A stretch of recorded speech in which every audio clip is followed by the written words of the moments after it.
जय श्री राम, जय सीताराम, जय जय हनुमान जय। बालाजी सरकार। दोस्तों, हिंदू धर्म में शादीशुदा महिलाओं के हाथ में चूड़ियां नहीं हो तो ऐसा माना जाता है कि उनका श्रृंगार अधूरा है। दोस्तों, आज के वीडियो में हम बात करेंगे चूड़ियों के बारे में। प्रत्येक महिला के जीवन में चूड़ियों का बहुत अधिक महत्व होता है, क्योंकि चूड़ियों का सीधा संबंध होता है उनके सुहाग से। धार्मिक मान्यताओं के अनुसार प्रत्येक महिला अपने पति की लंबी आयु के लिए चूड़ियां धारण करती है। यही नहीं, 16 श्रृंगार में चूड़ियों का अपना ही अलग महत्व होता है। लेकिन आज के वीडियो में हम आपको बताएंगे चूड़ियों से जुड़ी हुई कुछ खास बातें जो प्रत्येक सुहागन महिला को पता होना चाहिए। कुछ जरूरी नियम जो आपको चूड़ियां पहनने वक्त ध्यान में रखना चाहिए। साथ ही आपको टूटी हुई चूड़ियां आप कहां रखें और जो पुरानी चूड़ियां हैं उनका अब क्या करें। चूड़ियां खरीदने और चूड़ियां पहनने की सारी जानकारी आज के वीडियो में हम आपको देने वाले हैं। चूड़ियों से जुड़ी हुई कुछ जरूरी बातें आपको सदैव ध्यान में रखनी चाहिए। सबसे पहले आपको बता दें कि जब भी आप चूड़ियों को धारण करें तो आपका मुंह दक्षिण दिशा की ओर ना हो। इस बात का सदैव ध्यान रखेंगे। मार्केट में वैसे तो आपको बहुत तरह तरह की चूड़ियां मिल जाएंगी, लेकिन जो सबसे शुद्ध चूड़ियां मानी जाती है हमारे यहां वह होती है कांच की चूड़ियां। लेकिन कई बार होता है ना कि कांच की चूड़ियां जब खरीदने जाते हैं तो उनमें से कुछ चूड़ियां जो होती हैं वो चिटकी हुई निकल जाती हैं। तो ऐसी चूड़ियों को आप सदैव चेक कर लें, इसके बाद ही धारण करें। मान्यता है कि बेटियां यदि आपने कलाई में टूटी हुई कांच की चूड़ियां धारण करती हैं तो इससे पिता और भाई को धन हानि का सामना करना पड़ता है। तो सदैव आप चूड़ियों को चेक कर लें।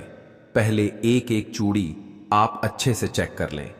अगर इनमें से आपको टूटी हुई चूड़ियां दिख जाएं तो आप इन्हें निकालकर फेंक सकती हैं, क्योंकि यह टूटी हुई चूड़ियां हैं।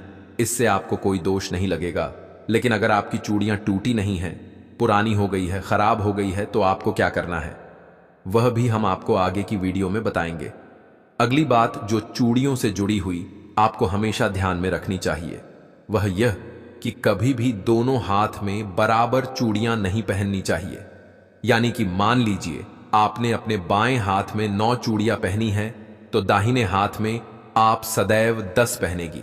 एक हाथ में कम, एक हाथ में ज्यादा हमेशा चूड़ियां पहना चाहिए। नियम का पालन पूरा अवश्य करें। अगली बात, कभी भी चूड़ियां धारण करते वक्त माताएं बहनें ध्यान रखें कि उनके जो बाल है वह खुला नहीं होने चाहिए। इन बातों का ध्यान रखना चाहिए। लेकिन यदि आपके बाल छोटे हैं, आप हमेशा बाल खोल कर रखते हैं, बांध कर नहीं रखते हैं, तो ऐसे में आप क्या करें, आप अपने सर पर पल्लू कर ले, इसके बाद ही आप चूड़ियों को धारण करें। अगली बात करेंगे सोने की चूड़ियों के बारे में। कभी भी किसी भी महिला को सोने की चूड़ियां एक ही हाथ में धारण नहीं करनी चाहिए। कई बार ऐसा देखा जाता है कि महिलाएं एक हाथ में सोने की चूड़ियां पहन लेती हैं और दूसरे हाथ में ब्रेसलेट या हाथ में घड़ी पहन लेती हैं, जबकि ऐसा कभी भी नहीं करना चाहिए। आप जब भी सोने की चूड़ियां पहने तो दोनों हाथ में अवश्य पहने। अब बात करेंगे शाखा पॉल या कंगन के बारे में।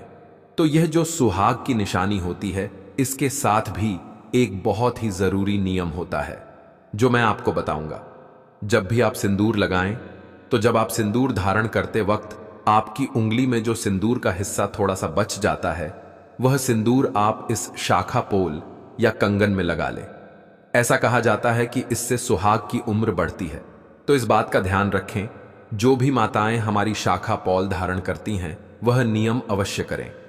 दूसरी बात, चूड़ियां अपने आप में सुहाग की निशानी है। अगर आपको बहुत ज्यादा चूड़ियां पहनने से आपको कोई दिक्कत है, चूड़ियां पहनने से जिन्हें एलर्जी हो जाती है, तो अगर आप बहुत ज्यादा चूड़ियां नहीं पहन सकती तो आप शाखा पॉल अवश्य धारण करें। इसके बाद आप चाहे तो 2 चूड़ियां हाथ में लगा सकते हैं, और अगर नहीं भी लगती है तो यह अशुभ नहीं माना जाता। अगली बात, मान लीजिए कि आपने अपने हाथों में बहुत ही सुंदर सुंदर चूड़ियां धारण कर रखी हैं और तभी आपके घर में कोई अशुभ समाचार आ जाता है।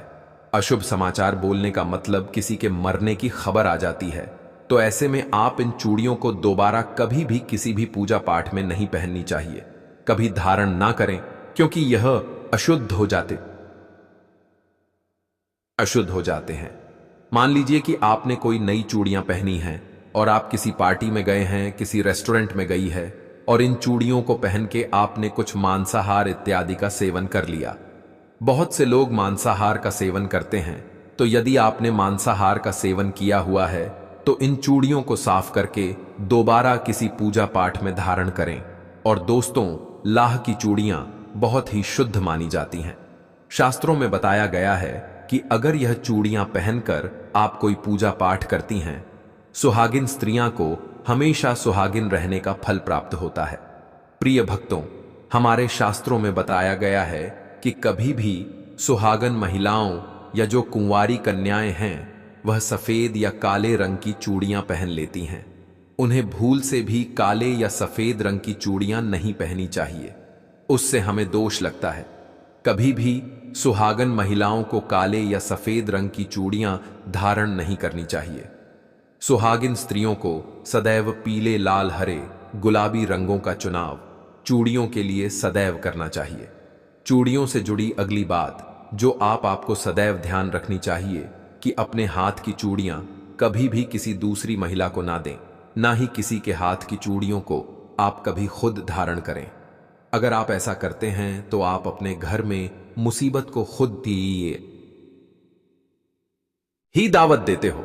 अगली बात की, कभी भी शाम के वक्त जब सूर्यास्त हो रहा हो, यानी कि प्रदोष काल में किसी भी सुहागिन महिला को चूड़ियां नहीं पहननी चाहिए। आप रात में धारण करें या दिन में धारण करें, लेकिन सूर्यास्त के समय कभी भी आपको यह कार्य नहीं करना है।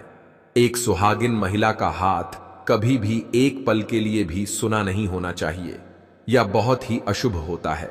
इसलिए जब भी आप चूड़ियां बदले तो आप इस तरीके से अपने हाथ में एक दुपट्टा लपेट लें। इसके बाद आप चूड़ियां बदले, क्योंकि चूड़ियां जब हम उतारते हैं तो हाथ सूना हो जाता है। अगर दुपट्टा नहीं लपेट सकते तो आप रंगीन धागा लपेट लें, लेकिन पूरे हाथ को सूना कभी भी नहीं रखना है। अगली बात, मान लीजिए आपको कोई नई चूड़ी लेनी है। आप सोच रहे हैं कि चूड़ियां पुरानी हो गई हैं, आपको नई चूड़ियां लेनी है, तो इसे आप मंगलवार के दिन ना लें। अगर आपके द्वारा संभव हो तो अब शुक्रवार के दिन चूड़ियां लें, यह बहुत ही शुभ होता है। लेकिन मंगलवार के दिन कभी भी चूड़ियों की खरीदारी ना करें। अब बात करेंगे पुरानी चूड़ियों के बारे में। मान लीजिए कि आपकी जो चूड़ियां हैं वह पुरानी हो गई हैं, जो टूट गई हैं। टूटी हुई चूड़ियों को तो आप क्या कर सकते हैं, लेकिन जो चूड़ियां पुरानी हो गई हैं उनका क्या करें? आप उन्हें इकट्ठा कर लें और इन सभी चूड़ियों को बीच से आप एक रस्सी डाल दें या कोई धागा डाल दें और इन्हें आप एक साथ बांधकर इन्हें आप किसी सुरक्षित स्थान पर रख दें। इधर उधर इन्हें फेंकना नहीं है, कम से कम जानबूझकर तो कभी भी ना फेंके। अपनी सुहाग की चीजों को इधर उधर फेंके, इन्हें आप इकट्ठा करके रख ले। और जब भी कभी आप बाहर जाए, नदी किनारे जाए, तो नदी में विसर्जित कर दें। अगर आप पुरानी चूड़ियों को फेंक देती है तो आपके पति पर मुसीबत आने की संभावना बनी रहती है। अगली बात, माताएं जो चूड़ियां पीरियड्स के दौरान धारण करती हैं, इसमें कोई संदेह नहीं कि वह अशुद्ध हो जाते हैं। तो आप जिस दिन अपने बाल धोकर स्नान करती है, शुद्ध हो जाती हैं, उस दिन आप अपनी चूड़ियों को उतार कर रख दें और जो नई चूड़ियां हैं उन्हें धारण करें। क्योंकि जो आप पूजा पाठ करते हैं उस दौरान आपको पीरियड्स के दौरान जो चूड़ियां आपने पहनी हुई हैं उन्हें नहीं पहनना, क्योंकि यह अशुद्ध हो जाती है। तो प्यारी माता और बहनों, यह चूड़ियों से जुड़ी हुई कुछ महत्वपूर्ण बातें जो प्रत्येक स्त्री को, खास करके सुहागन महिलाओं को पता होना चाहिए, क्योंकि यह कोई साधारण सी बातें नहीं हैं। यह हमारे सुहाग की निशानियां में से एक है, जिसे हम स्वयं मां भगवती को भी अर्पित करते हैं। बहनों और माताओं, चूड़ियों से जुड़ी हुई कुछ महत्वपूर्ण बातें हैं जिनका हमें अपने जीवन में पालन करना चाहिए। सबसे महत्वपूर्ण बात, अक्सर घरों में देखने को मिलता है कि विवाहित महिलाएं एक दूसरे की चीज को आपस में शेयर करती रहती हैं। किसी सहेली या रिश्तेदार ने बोला कि तुम्हारी बिंदी बहुत अच्छी लग रही है, तो सर से उतार कर फटाफट उसे लगा देती है। शेयर करना अच्छी बात है, लेकिन कुछ चीज ऐसी हैं जिन्हें शादी के बाद एक दूसरे से शेयर करने से बचना चाहिए। खास तौर पर यह 5 चीज ऐसी हैं जिन्हें एक दूसरे का प्रयोग करने से बचना चाहिए।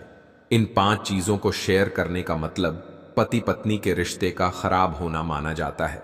कहते हैं कि इन्हें शेयर करने से रिश्तों में दूरियां आती हैं और सुहाग एवं सौभाग्य को बुरी नजर लग जाती है।